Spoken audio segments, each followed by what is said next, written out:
Okay, so we're recording. We Yep. are recording. Okay. All right. Praise the Lord, you guys. Welcome to the program today. Today on the show, we are going to interview a very special guest and a very dear friend of mine, David Daniels. David Daniels, who works for the world-renowned Chick Publications that sends out literally millions of Bible and gospel tracts all over the world. There are countless stories from people who read a Chick tract and were brought to salvation as a result. I'm sure many people watching this interview can relate to at least one or two people that you've heard a story about who came across a Chick tract and then came to salvation. Praise the Lord. David is an author. He is a Bible researcher and a linguist. He's written at least 16 books from what we found on the website, including two of my personal favorites, Is the World's Oldest Bible a Fake? And Who Faked the World's Oldest Bible? Also another great book, Why They Changed the Bible. That's the book that we interviewed, that I read before we interviewed David. Some of you will remember our film Bridge to Babylon, where David appears in that film as well. And also, he and I have communicated for years over issues pertaining to the Codex Sinaiticus and that whole controversy. And also with that, the Codex Vaticanus, although kind of a secondary issue, but still a very important one, and how they are presented to the Christian community, which is at least part of what we're going to talk about on the show today. David Daniels, welcome to the program, brother. It is so good to see you. And you too. You too. All right. Now, I guess the first thing for anybody who might not be familiar with you, you work for Chick Publications. How long have you worked with Chick Publications, and exactly what do you do there? I have worked at Chick Publications for 21 and a half years, and I was originally hired on as what was called research consultant. But the real job I got was to work with Jack writing tracts. And so for 16 years, we wrote tracts together and comic books. And then as we did this, he was progressively teaching me about writing tracts and assisted me in writing books. It was really cool because he would draw pictures for some of them, like Did the Catholic Church Give Us the Bible and Babylon Religion specifically. Oh, so you worked there for 21 years. All right. And you write a lot of books. And years ago, when we finished our film Tares Among the Wheat, I sent you a copy. You guys had carried A Lamp in the Dark, which was part one of the series. Part two, Tares Among the Wheat, where we go over this whole controversy in the 19th century with Codex Sinaiticus and the story of Constantine Simonides. In fact, I went ahead and broke out this book. I'm sure you remember this. Yep. Codex Sinaiticus and the Simonides affair. What did we pay for these? Like $75? $75. $75 to get a copy of this. And it had to be sent over from some Greek island somewhere, because they're not easy to find. And I told you that's kind of what I used, not all, but as kind of a foundation, because the author, even though J.K. Elliott does not agree with our view, he still writes a very simple book where he's laying out one step at a time the news articles that were published at the time that most people knew nothing about. And at least I feel like I never heard anything about this. And then I stumbled on it in the research. Now, when you saw Tares Among the Wheat, originally, you were very skeptical of the story and the claims of Simonides. But then over time, you changed your view, didn't you? And you've written 2 books. Yes. Well, yeah, I blame you. I called you one day.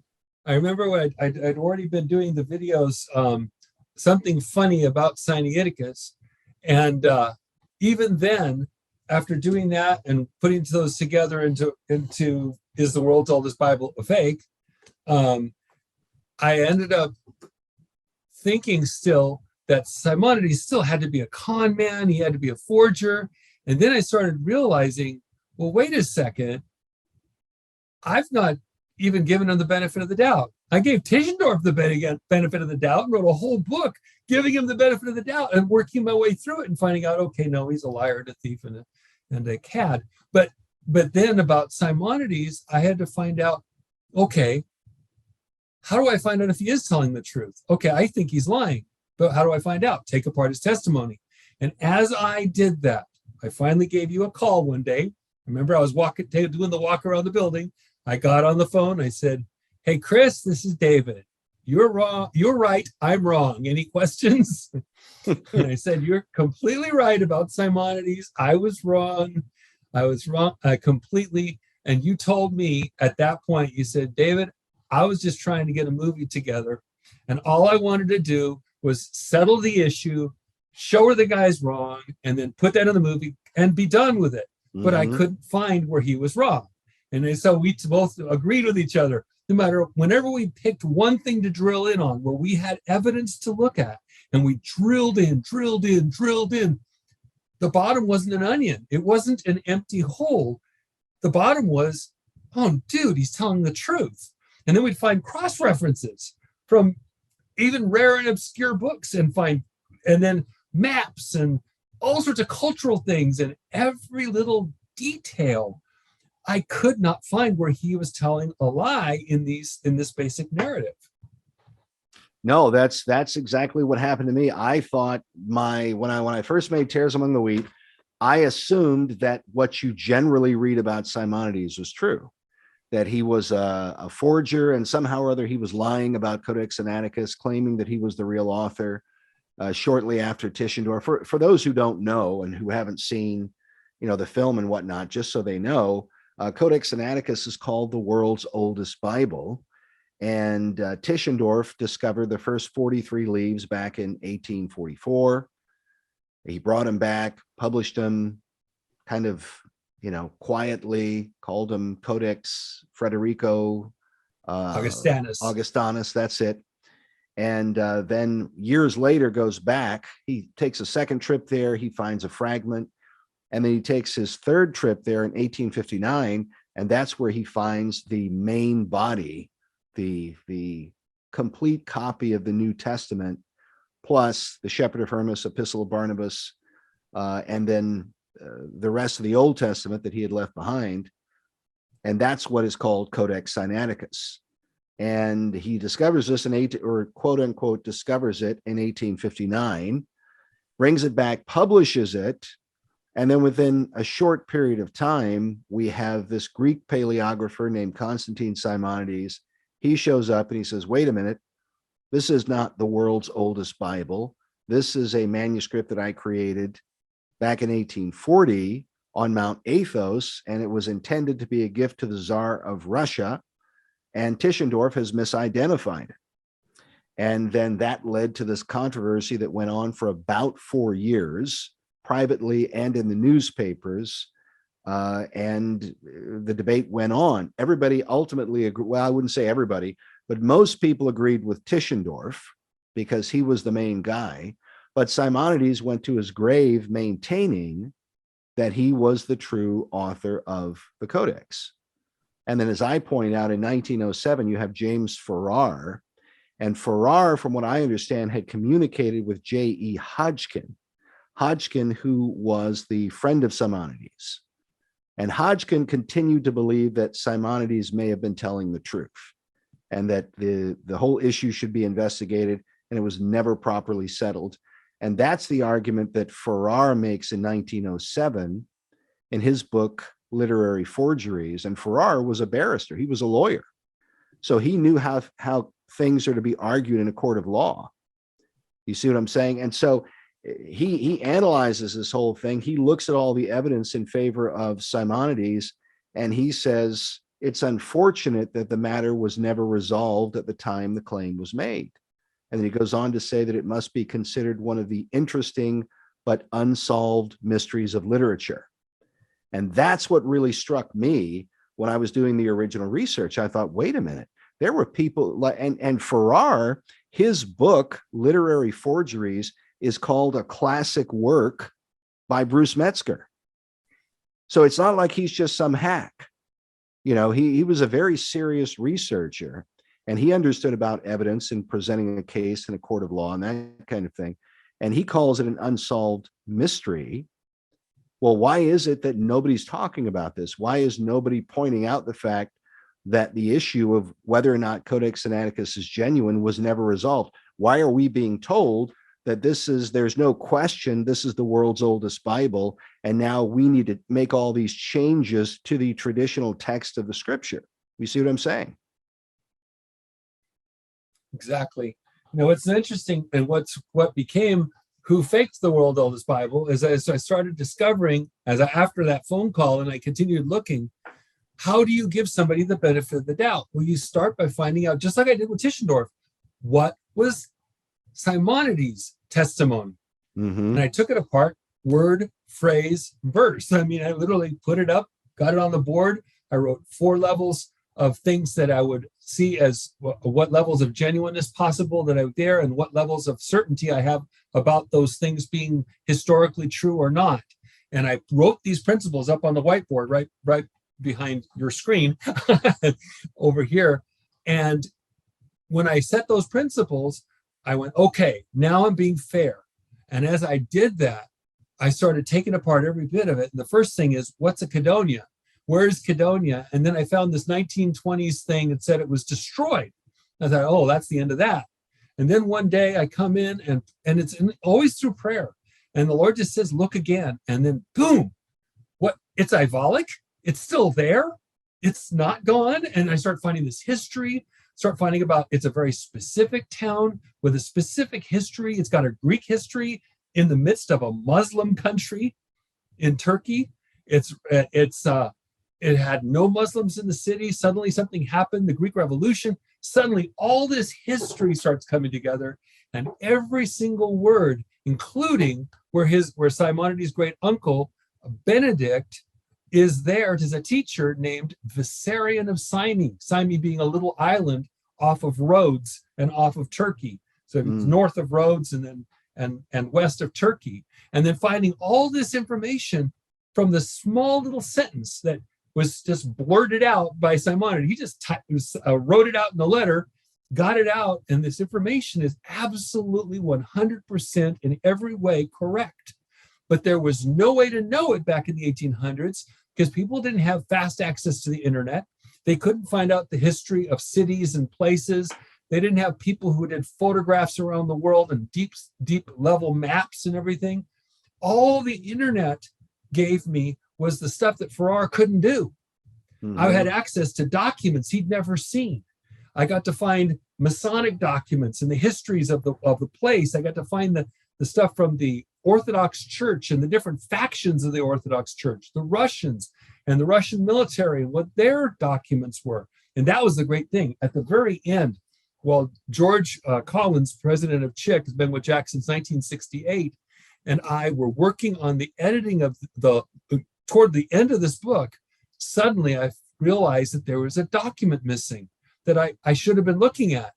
And I had it, but it wasn't in my OCR system. It wasn't in my search system. So I found the document, and then I found an online document and was able to OCR it and search it. And that led me to a treasure trove of Russian documents.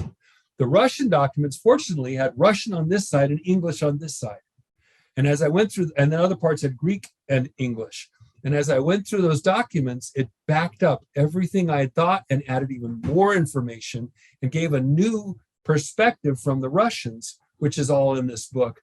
Again, validating the same premise about what Tischendorf was really about, what was really happening with the Sinaiticus, the tricks and and all the political machinations that were happening between Cairo and the monks there and St. Catherine's down in the Egyptian peninsula and things that were going on there.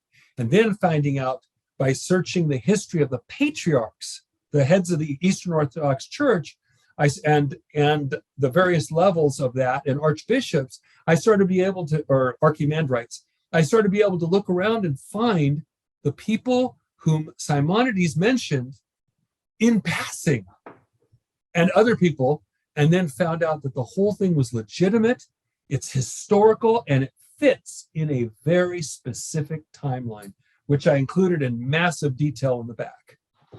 Well, that was my discovery as well. In general, that if you follow, because like you said, and as I told you way back years ago, you start trying to prove Simonides wrong, and then you keep running up against these roadblocks. Like, well, wait a minute, he's not wrong here. Roadblocks of truth, yeah. Yeah, they're saying that he that Tischendorf exposed his forgery, the Shepherd of Hermas. Then you find out that's not a forgery. Well, wait a minute, why aren't they telling us it's not a forgery? Oh, Tischendorf changed his mind. Well, why did he change his mind? Oh, because he found a matching copy as part of Codex Sinaiticus. What? You know what? Yeah, that wasn't made public, was it? Yeah, it was made public, but they never talked about it in the newspapers. Well, that's what Scrivener, I mean. There was a lot of that what I call conspiracy, a conspiracy of scholarship. They literally decide what they want in print and what they don't want in print, and all the stuff that doesn't follow their narrative, they left out of print. There were books written on it, of course. Well, they didn't include it in the newspapers, which I thought was very bizarre. And the fact that, I mean, what's his name? Scrivener he mentions it in his full collation of Codex Sinaiticus. He mentions the fact. We find James Donaldson mentioning it in his Apostolic Fathers. Exactly. He talks about it.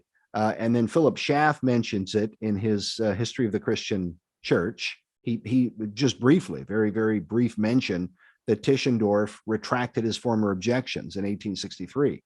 But there's no mention of the fact that that same year, 1863, Simonides had challenged Tischendorf to a public debate on the whole issue of Codex Sinaiticus in London, right there. He says, okay, bring the manuscript. I'll go meet you in front of all the scholars in London, and I'm going to prove that I'm the guy who really wrote this codex. And then at one point, it appears Tischendorf agreed, because Simonides wrote a letter to the newspaper and says that the public were assured that Tischendorf was going to show up, but now the date has come and gone and he's nowhere to be found, and he calls him out on it. Mm-hmm. But what's happening that same year, that's the same year that Tischendorf is saying he's changing his view. He's admitting that he had called Simonides' Shepherd of Hermas a forgery back in 1856. Now he's changing his mind. He's affirming his former view. Exactly. He's not saying he was wrong. He's affirming his former view. There you go. I mean, I found the whole thing, like all these twists and turns, and I'm like, why are the newspaper editors so bent on sabotaging Simonides? It was almost like fake news media from the 19th century or something. Oh, yeah. Well, yeah, absolutely. Well, I really believe that's what it was, that there was an ultimate development, which I talk about in the book, of course. There's a move for one world Bible, for one world religion. Mm-hmm. And in order to do that, the problem was everybody, well, you're the one who pointed out Hogg, the priest, Hug, J.L. Hug, not Hogg. Sorry, yeah. I'm thinking about modern politics. Hug, the priest, and his pushing for an early date for Codex Vaticanus. And when he did that, the problem was the reception by the scholars was it's only one. It's by itself. You know, Graham Penn, the great-grandson of the founder of Pennsylvania, he's writing in his book, it's only one. It's not complete. You need to have something else. There was an open hole. And remember, when you're looking for a con or a swindle, look for somebody who presents something right at the time when they're looking for it. Somebody says, oh, look at this discovery. And the discovery happens right at the moment when it's needed. Mm-hmm. That's what Sinaiticus turned out to be. So as soon as the Jesuits, I believe, figured out, again, that's part of my theory. I have the few parts that are my theory in there and the rest is fact. But I believe when a Jesuit figured out that this manuscript was something that they could use, and it was going unaccompanied by Simonides back to St. Catherine's, that it was open for Tischendorf, who'd been waiting for extra weeks over in Rome across the bay, cross the sea, go across the water to the other side to Rome. Tischendorf has been sitting there simultaneously waiting for the Pope to talk to him. All of a sudden, after this book is gone and the information has gotten to the Pope, I believe, through Cardinal Meyer or whatever, then he suddenly has an audience. This guy who killed Christians, this guy who is very, very persecutorial, suddenly welcomes in Tischendorf himself and has this conversation and says something. And Tischendorf zips his lip at that point. What you're talking about when he's meeting with the Pope? 1843. 1843. Yes. Right when Simonides, according to what I say in my theory, that he finished, well, according to his own stuff, according to his own published book, he finished Barnabas, and then he finally realizes he does not want to change what the people in Sinai or St. Catherine's want him to do, and change this edited book back to an ordinary Greek book instead of the plan of his own great uncle, which was all the changes that he had been making in it to accord with the Gnostic kind of beliefs that they were teaching, and Masonic beliefs that they were teaching in Cadonia. So when he turns this thing off and says, I don't want anything to do with this, he nonetheless takes his manuscript, because he's got his 8 different total copies, seven plus the one he copied off of the change in Sinaiticus.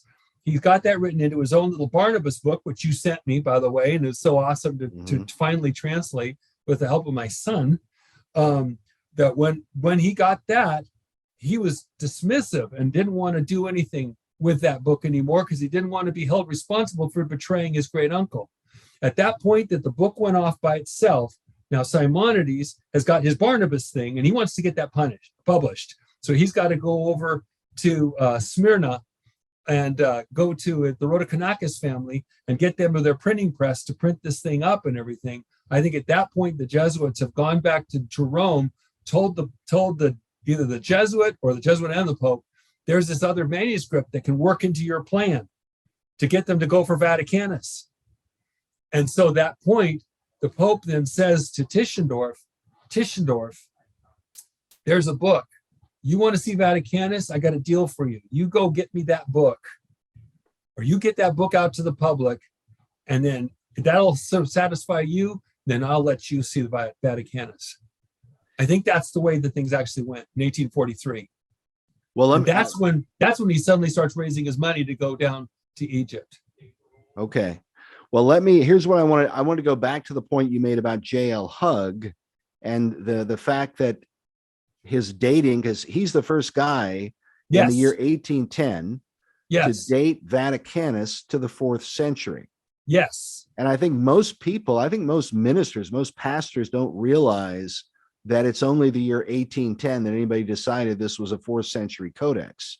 Right. And it was by a priest, and it was because of the conquest of Napoleon, and then calling for 500 objects to come from the Vatican, and then having this one guy go out there and select those items and bring them to Paris to make a new nice museum. They wanted to make their own what do they call it? A museum. It was like artifacts around the world and stuff, and they wanted to include 500 things they got from the Vatican that were considered valuable, and they took that, and that's where Hugg sees it. And when he looks at it, whether he comes up with it, who knows who came up with the idea, but he wrote it down definitely in 1810 that it was from the 4th century. And immediately writing it in Latin means that all the scholars, including the Protestants, all taught Latin, would be able to read it. And I think that was done on purpose to get them in on this so that they would start looking for it. Because remember, paleography, as you have pointed out before, was taught by the Catholics first. Yeah. And so the teachers, they invented it. Here's something I wanted to say, David. Yeah, go ahead. Where Vaticanus is concerned, the guy who invented Greek paleography, Bernard de Montfalcon, he had dated prior Vaticanus. He dated it to the 6th century. He placed it 200 years later. You see what I'm saying? And it has Latinisms in it. It's got Latin in the text. And that was part of the conversation that Erasmus, who gave us the received text, as it were, and gave the Greek text that went to Martin Luther, that went into Wittenberg, and he read it and realized that just to live by faith, as he read it right there in Greek and Latin in that parallel thing that Erasmus did. When Erasmus, never having seen the Vaticanus, spoke to the librarian, or they wrote back and forth in letters, he sent him 365 scriptures to show him how the Latin Vulgate is in accord with this. And what Erasmus took from it was that, as you know, that he thought it had been, that he didn't know it wasn't ancient, but that he thought that it had been modified because of the Council of Florence, right? In the 1430s to 40s. That it was cooked up. It was either invented in the 1430s by the Council of Florence, or maybe it was an older codex that they modified. And it was modified in order to accord with it, because it had these Latinisms, and the Latinisms don't match something from ancient Egypt. Right. One other thing I wanted to point out with you talking about this and what was said about it being singular, being only one, and it needs to have support. Right. Professor J. Neville Birdsall, who was considered an expert on Codex Vaticanus, and he worked with people like Bruce Metzger, so he's one of their guys. Okay. And Birdsall, there's a book called The Bible as Book, where it's like a symposium at the British Library, and I want to say 1999 or thereabout. And he gave a presentation on Codex Vaticanus, and he says two things. One, that Vaticanus had no impact at all on New Testament scholarship at all until 1859 with the discovery of Codex Sinaiticus. Exactly. It was alone. See what I'm saying? It's exactly what Graham Penn is saying. The same thing. The whole idea that it being alone, it had no secondary testimony. And that's what's so funny about it, because they really disagree with each other, Sinaiticus and Vaticanus, all over the place. In many places. But they do agree to disagree with the received text, with the one that people died to preserve. And so that gave them something that they could work by. And then, of course, that led ultimately to the Westcott and Hort theory, taking Sinaiticus and Vaticanus, and if they do agree, that's original. And then working from that, which never has been left, despite every professor I've ever had saying that they don't do that anymore. Yes, they do. They still do. They just supplement it with the papyri, which are of questionable origin themselves, since you pointed out where the Bodmer and Beatty papyri were found. Why don't you say that? Why don't you tell them? Tell them where the Bodmer and Beatty papyri all come from. They all come from Nag Hammadi, Egypt. Nag Hammadi, Egypt, most of them anyway, because the collections are vast, but they come from the same collection. The same region in Nag Hammadi, found right near a Gnostic library. And all of those papyri went through the hands of a Jesuit priest named Father Luis Dutrelo. I mean, you can't make this up. You just cannot make it up. You've got a Jesuit priest over there, and he's working with this antiquities dealer, a guy named Tanno. And this guy Tanno is going out and finding materials, and he's working with some mysterious guy that they call the Bey of Papyri. The name Bey means like chief, but nobody knows who he is. And they're getting these papyri and bringing them to Dutrelo, the Jesuit, and he's examining them, and he's saying, okay, this is good, this is genuine, this is not genuine, etc. And he's making these decisions. He's the guy saying, this is a genuine ancient papyri, this is not, or whatever. But it's all going through the hands of a Jesuit. You see what I'm saying? And he's the one making the determinations, and that's where they're getting P66, P75, these papyri that they use to supplement Vaticanus and Sinaiticus. But they were found right next to a Gnostic library and graveyard. Yes. You got to point out the graveyard too. It's a Gnostic. And that book, by the way, hold that up again, David, for people to see. That if anybody wants to study the papyri, because I asked a number of people, I asked James White when I interviewed him, where do the papyri come from? And nobody has any answers. If you want to know where the papyri that they're using comes from, Get this book by James Robinson, The Story of the Bodmer Papyri. He's the guy who went and actually got all the details on this. That's the incredible thing. And he didn't make it easy to find. No. You have to really, I have highlights, little bits and little lines here and there where I kind of pull it together and then back and forth going through the index and stuff, but you can find it if you take the time. Yeah. Look up the names and follow those people every place they appear, and then follow the Elephantine 1 and 2 and all that stuff they talk about. All right. I wanted to throw one more thing out there just to follow up on J. Neville Birdsall and to reinforce a point that on Vaticanus that you made about it being by itself. Birdsall also says in that symposium, I've got it highlighted in the book, that despite the best scholarship in the world, there is absolutely no historic evidence to place Vaticanus outside the 15th century. It's a very important point. And again, because we talk about provenance, the proof of an origin of something. And the way you do that is that you have other things that you can clearly date to that time and people or whatever testimony that says that this is that. And that evidence that what you have then is what you have now. That's the other thing. Chain of custody is the next thing. You need, once you know the origin of something, you have plain testimony that it was there, that testimony as to what was in it, that it matches what you have now. But then you have to have now a chain of custody to show that what you have now is the same thing, not unchanged from when it was then. It was like the OJ trial. You know, do you have the same glove? Is it untouched by anything? Was it put inside a bag and then passed down to you without anything extra added to it? You know, that's the idea.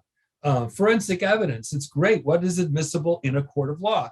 You have to have first provenance, proof of where it came from, evidenced by other testimony, and then you have to have chain of custody, and then you have to have validation of its date, which is what chemical testing is for. And of course, we have this with Sinaiticus and Vaticanus, right? A big zero. Well, I want to say this, and I'm going to make like a short video, and I'm going to put this in there just so people can have it. Maybe I'll try and insert it in this video. Sure. But when I was part of what made me question the dating of Vaticanus years ago, because I never thought twice about it, David. Never just assumed that. By the way, send me that article of Neville Birdsall. I don't think I have it. Oh, I'll take a picture of the pages and I'll send them over. Yeah. Because I think you definitely want those quotes. Those are great quotes.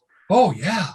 But when I was at the British Library working on Lamp in the Dark years ago, and I got to interview Dr. Scott McKendrick, who's the head of Western manuscripts there. Yes. And he was in charge of the whole Codex Sinaiticus project, right? Where they scanned all those pages into the internet. We were actually there interviewing him and another guy named Dr. Juan Garces. These are the guys that you'll see on the BBC or pretty much anywhere where they talk about Codex Sinaiticus. And at one point I asked him about Vaticanus. I said, can you tell us about Codex Vaticanus? And he said, sure. And what he said was, he says, of course, when you first see Codex Vaticanus, he says, of course, you're told that this is a 4th century manuscript. And then he says, but it doesn't look at all like a 4th century manuscript. It looks very much like a 15th century manuscript. That's what he said.